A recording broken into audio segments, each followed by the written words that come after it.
Hi! In front of me is Samsung Galaxy Fold5 and today I would like to show you how you can get and apply Rosemary font. Begin by going into Devices Settings and scrolling down to access Display. Following that, scroll down. Click on Font Size and Style. Select Font Style and click on Download Fonts. Now you need to tap on Rosemary 1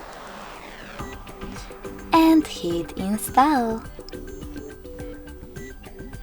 If you want to, you can apply it right away by choosing Apply, or go back and set it up by clicking on it.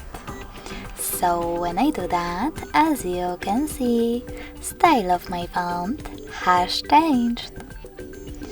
Thanks so much for watching. If you enjoyed this video, don't forget to leave a like, comment and subscribe. Bye!